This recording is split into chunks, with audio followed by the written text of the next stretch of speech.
Welcome to a post-first round draft edition of Sports Court with 13 on your side. The case, did the Lions nail their first round pick?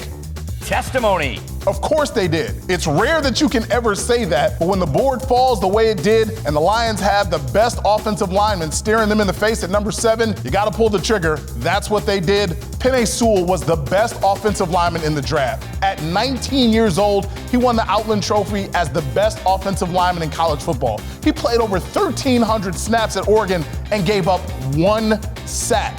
The dude is legit, and he's young enough that he's still got room to reach a ceiling. The Lions made the right call. Jamal, Lions were in a tough spot because they had so many needs, but that's just it. They had a lot of needs. Why go with one guy when you can have a bunch of guys? This is not the NBA draft. It's a deep draft. I think this is going to haunt them this season.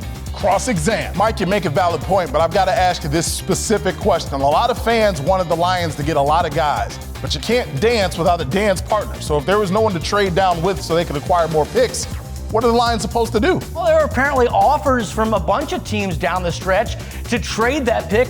They didn't do it. So let me ask you this question. We know they went with this one guy, Penei Sewell, who's a great player. But how much difference do you think that one guy is going to make this year? And do you think it's going to be enough to make Lions fans happy? Well, the team's terrible. So when we ask how much of a difference one guy can make, he'll make a big difference, but it's not going to be enough to give the team a winning record. I will concede that point. But the Lions finished 30th in the NFL in rushing last season. They've got young guys along the offensive line. Now you add another guy who can be your anchor, hopefully for a long time. Closing arguments. The Detroit Lions needed everything. They needed depth at running back. They could have taken another quarterback. They need help all over the defensive field. I'll give you that. But when you have an opportunity to take the best player at their position, not the 4th or 5th quarterback, not the 3rd or 4th wide receiver, you do it. If it came down to just picking one player, why not Justin Fields? We know quarterbacks make the biggest difference in terms of one season. A lot of people are applauding the Lions here for their pick on Thursday night, but I think at the end of the day, they got it wrong, and I think by the end of the season, you're going to hear a lot of grumbling from fans. Hey, Justin Fields would have been a popular pick, but someone's got to block for him, right? Now we'll let you decide, jury at home. The verdict. It's in your hands now. Who made the better case? Comment on our Facebook page and also let us know what we should argue next. And who knows, next Sports Court could be your case. Last week, we talked about the greatest sports movie of all time.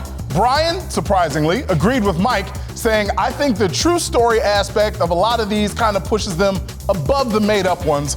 There are so many great stories in the sports world. Who needs to make one up? He's a smart man. And Pam was excited for all the choices, saying, a lot of these I've never seen. Start of the list. Well, Pam, here's some more to make sure you see. Here are the top sports movies according to you. Tied for 3rd, it was Miracle and Hoosiers. Holding its own in 2nd place, A League of Their Own. And another tie for 1st, Remember the Titans, and oh boy, Rudy! I told you, Jamal Spencer.